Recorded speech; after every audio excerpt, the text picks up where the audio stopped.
Hello and welcome to Win Over Depression. I am your host, Tamera Trotter. This podcast is dedicated to those who suffer with a mental illness but try every single day to feel better.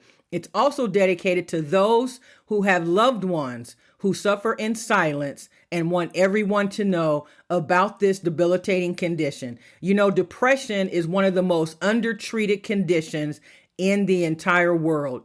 Did you know that every 50 seconds someone is taking their life? It is truly a pandemic, and we must do what we can to spread awareness about mental health.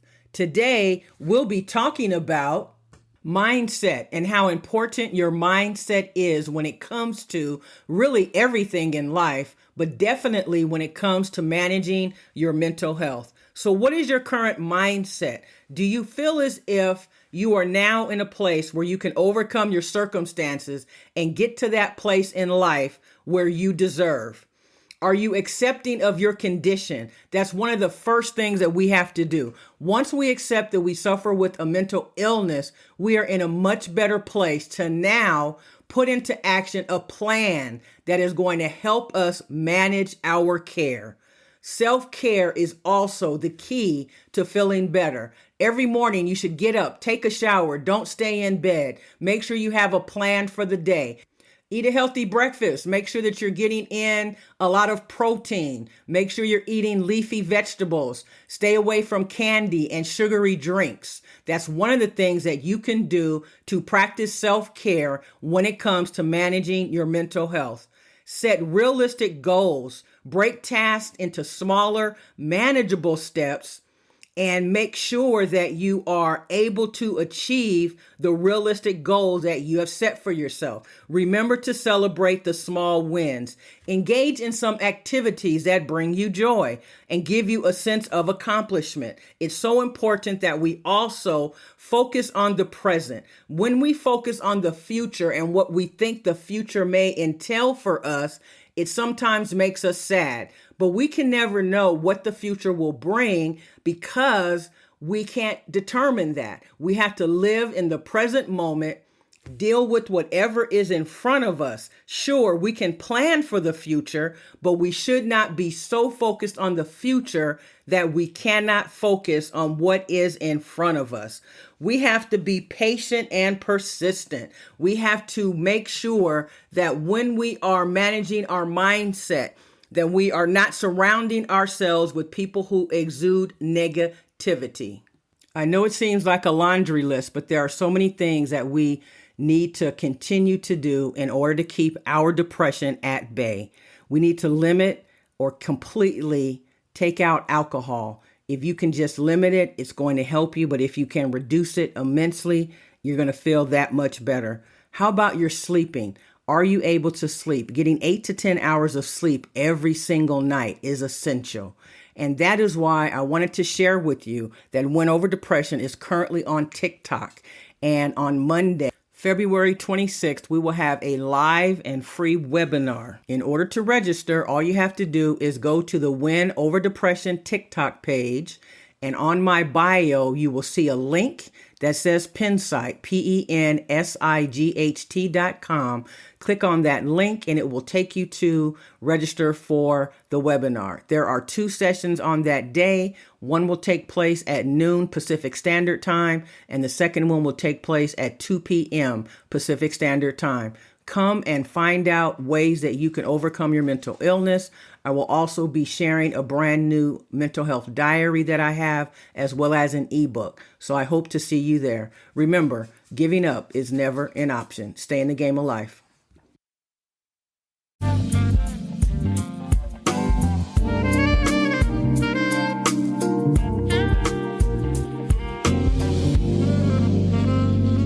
Hello, and welcome to Win Over Depression.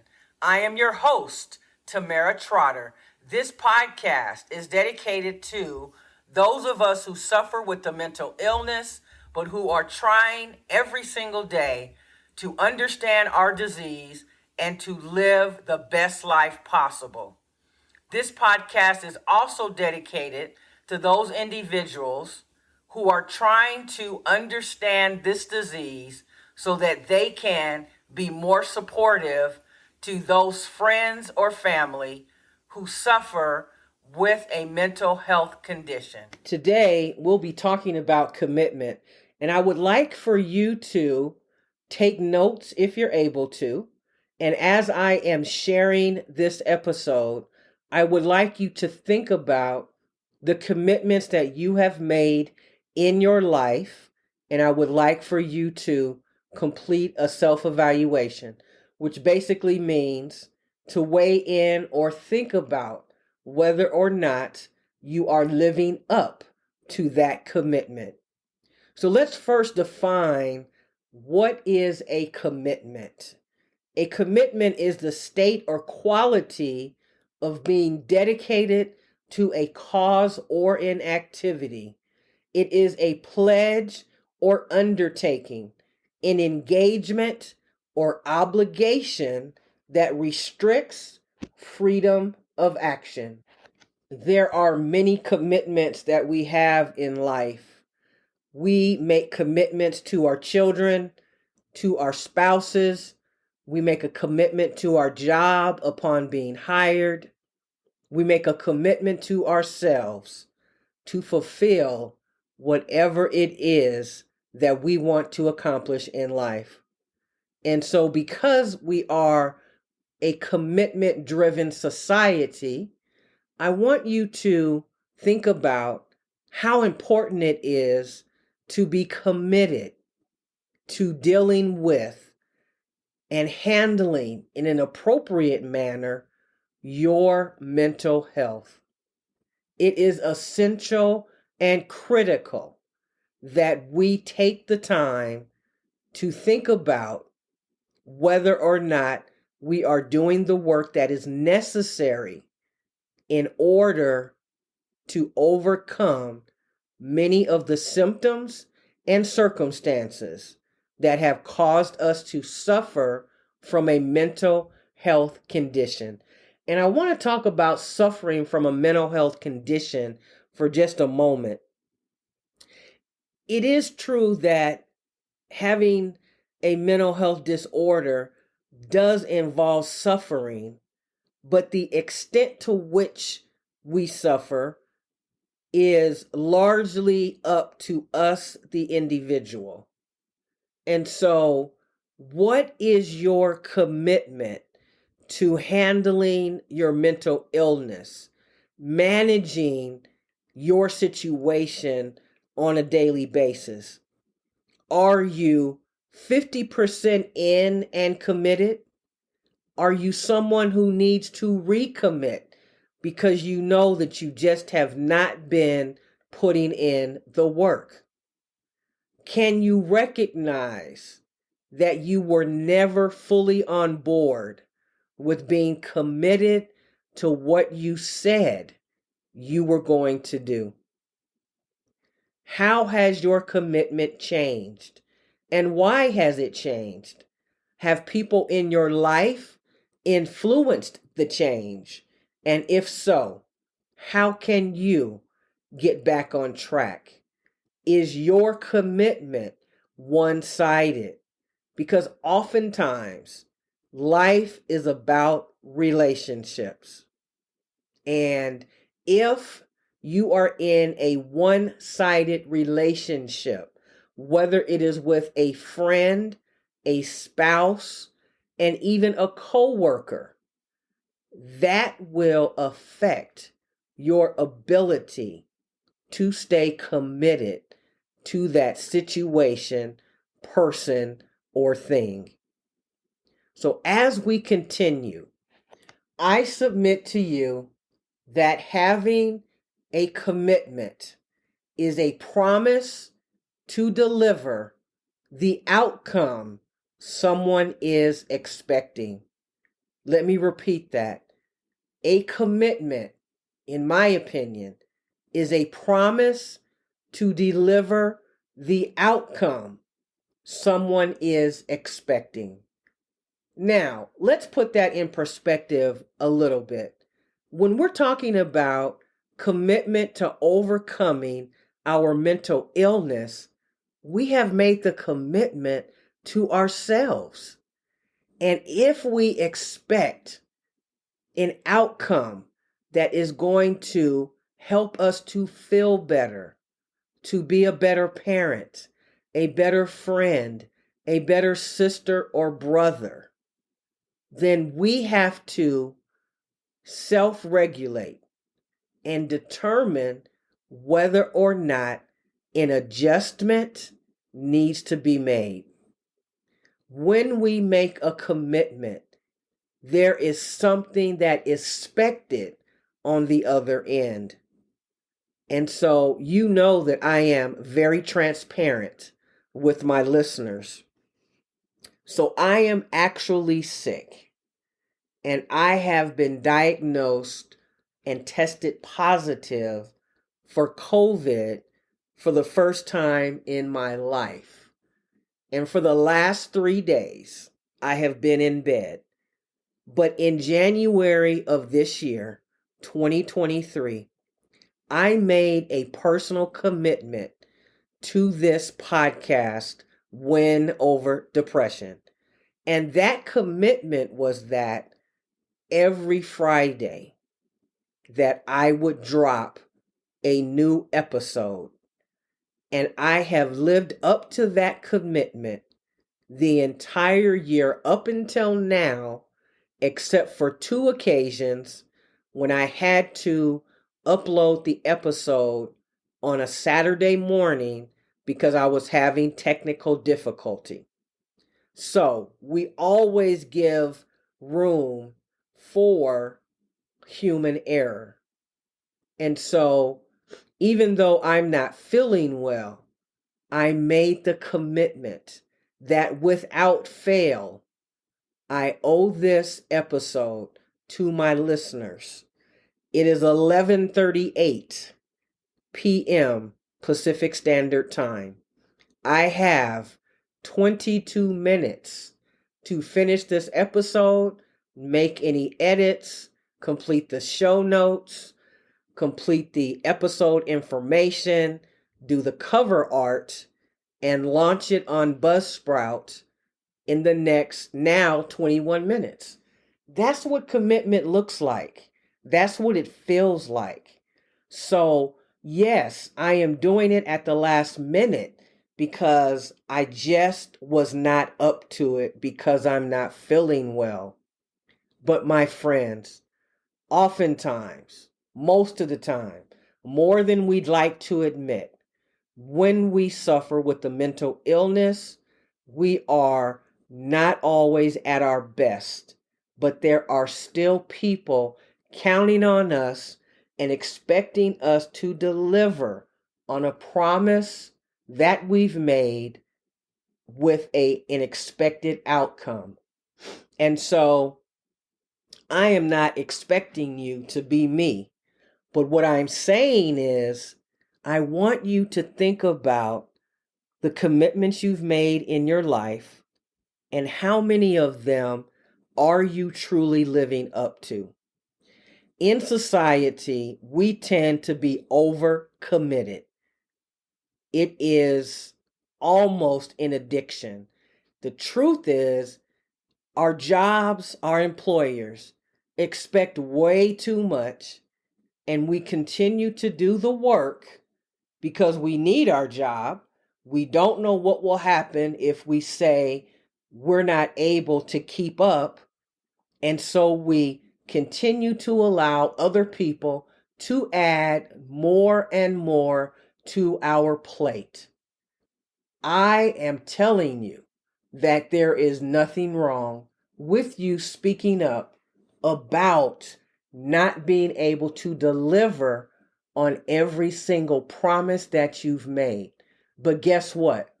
That means before you commit, you need to find out what is expected, what the outcome looks like, and what your specific responsibility is. Because in order for you to maintain a commitment of any type, you have to decide how important it is in your life. So my question is, How important is it to you to improve your mental health? How important is it to you to practice self-care? How important is it to you to finally stand up for yourself and start saying no? Remember this year, I talked about that I would spend more time sharing information about myself. So I am a Gallup certified coach. And what that means is my responsibility and commitment to the people that I coach is to help them to see their potential and the natural strengths and talents that they are equipped with, and how to leverage those talents to get their work done, to feel better, to be less stressed, and to be able to relax and enjoy your life. So, to me, if I cannot be 100% committed to what I say that I'm going to do, then I really don't want to do it. However, there have been many times when I have been over committed. And so that is no one's fault but my own. But I have learned to say no and to take several items off of my plate, mainly desserts. Just kidding. So think about your commitments and whether or not you need to recommit, recognize if you were never fully on board. Has your commitment to a certain project, to something that you wanted to do at your house, has that changed? And if so, then do something different. Sometimes we want to stick to what we've committed to because we are afraid to feel as if we have failed. And so that means that there are many projects that are not completed because we have taken on too many. So also, when we talk about commitment, there are a few other things I wanted to share. The first is your personal space in your home has a direct correlation to whether or not your mental health is at bay or you are sinking into an episode of depression.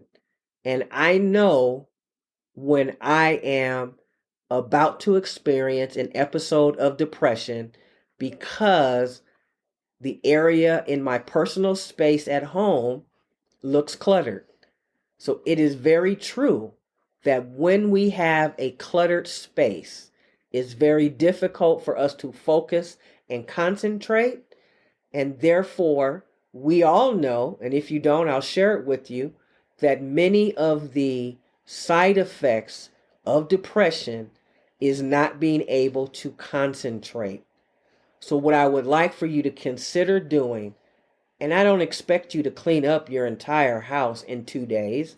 That would not be a commitment that you can keep. So what I would ask is that you look around and ensure that you have at least 1 or 2 areas in your home that are clutter free. And you will be able to see a lifting of the inability to concentrate and you being able to focus much better. So again, are you committed to your mental health and getting better? Are there some commitments that you've made that you need to make changes in? And so when we think about change, change is difficult for a lot of people. And not just those who suffer with the mental illness. Nobody really likes change because it's new. People don't know what to expect, and they are afraid of what is unknown to them. That is a natural human behavior. However, when you decide that you are going to take a look at your commitments, you have the right to make changes. Now, does that mean that you may have to disappoint a few people? Absolutely, because your mental health depends on it. And your friends or whoever it might be should understand that you need to practice self-care. So I encourage you to not be afraid of change, because change is absolutely predictable, because there are millions of changes every single day. There is a book called Who Moved My Cheese? And if you're not someone who likes to necessarily read a book, I encourage you to get the audiobook version of Who Moved My Cheese. And that is going to help you when it comes to accepting change. Because change is the one thing that you can count on in life. So, the more adaptable and resilient you become, the easier change will be in your life. I never want to end my podcast without thanking you so very much for listening. There are some things that I would love for you to consider doing for me. The first one is, when you have listened to any of the 80 plus podcast episodes of Win Over Depression, would you kindly consider leaving a comment? Let me know how a particular episode resonated with you. The more comments that I have, the more growth I will experience in the podcast. And it is growing, but I would encourage you to talk about how this podcast has helped you. Several people have reached out to me to tell me personally, but if you would be so kind as to leave a comment, I would really appreciate it. Remember, you can reach me on Pinterest at TT Mental Health Expert. You can also find me on Instagram, Twitter, and Tumblr at Tamera Trotter. That's Tamera, last name Trotter. You can join my Facebook group, also called Win Over Depression. Win Over Depression now has a journal that goes along with the podcast episodes. Each journal will have 25 episodes, and it will have homework, places for you to write notes, and really be able to keep a record of how well you are doing in combating and reducing your episodes of depression. In addition, this journal will also give you the opportunity to have in front of you proof of your journey and proof that you are making strides. One of my episodes, we talked about how important it is to celebrate every single win that you have experienced, no matter how small you believe it is. If you have gone from 2 episodes of depression per month to 1 episode, that is a 50% improvement. You can go to my website, winoverdepression.org, go to the tab that says products, and you will be able to make the purchase of your journal there. If you would like to reach me personally, you can reach me at Tamera, Tamera, at winoverdepression.org. Stay in the game of life. Remember, giving up is never an option. You are important. Your life is worth living. If you are listening to this podcast and it's late at night and you're feeling down, I encourage you to go back and listen to many of my episodes. I have several on why you should not commit suicide, as well as why suicide may come into your mind in the middle of the night. Don't take your life. please call 911 or call an accountability coach. I would love for you to know how important you are. I care about you, and I will see you next time on Win Over Depression. Take care.